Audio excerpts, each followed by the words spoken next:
I've sort of been thinking about the fact that what we now call screen-based art forms have become so pervasive in contemporary art practice, not just in Australia but internationally. Now, clearly that wasn't always the case, and in fact, if we think back to my early career as an artist, it was actually very, very difficult to present or project anything in a gallery, video or film or whatever. And I mean, so given the contemporary sort of situation, I began to think, okay, well, if there is such a predominance of screen-based works that are now exhibited in galleries, are there any kind of particular tendencies, or are there any particular aspects of what we call contemporary screen-based art or video art that may be typical of what artists are producing today?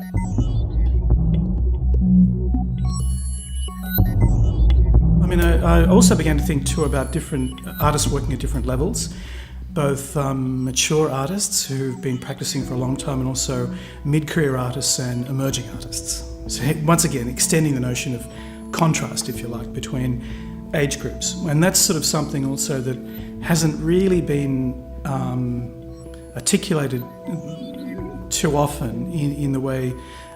screen-based shows have been curated. If we think, for example, of a very established artist like Paul Winkler, who primarily works in film, and then contrast him and his practice with, say, Jess McNeil, and Jess, of course, works typically in HD video, but they're both preoccupied with very formal interests in the medium itself, both emphasising texture, surface, materiality. And that's very typical of what they both do. By contrast, an emerging artist like Nicola Walkerden is really also very much concerned with materiality, the physical presence of film, like Winkler, except she brings something very different to it. She brings a sort of a body performance subjectivity that sort of typifies what she's doing as well. Appropriation is another kind of aspect of what's very typical of video art today. Now, if we think of, say, the work of Tony Lawrence, who works exclusively pretty much with work that he's sourced off eBay, Super 8 or 16mm film, home movies basically, that he's kind of reinterpreted and given a wonderful kind of reinvention, if you like. Then think of an artist like Joan Ross, whose recent work has been primarily concerned with appropriating the work of Joseph Lasset, the colonial English painter, who produced a lot of the early landscape work around Sydney, and of course the early representation of Aboriginal people in 19th century colonial painting. I can also think about another kind of tendency that I think is emerging in contemporary screen-based work, and that would be the notion of sort of transcendence, or the notion of the ideal, or the search for some sort of transcendent expression. Found very typically in the work of John Conomos, in the work of Lake Eyre, the single track around Lake Eyre,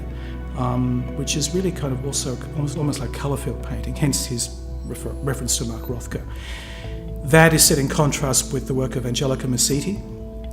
the work Rapture, and her work is really concerned with just dwelling on these an extraordinary exploration of two faces of two young girls as they're kind of in an ecstatic state while they're watching something that we don't know what they're looking at, but whatever it is, they're totally caught up in it and utterly absorbed in this literally rapturous moment.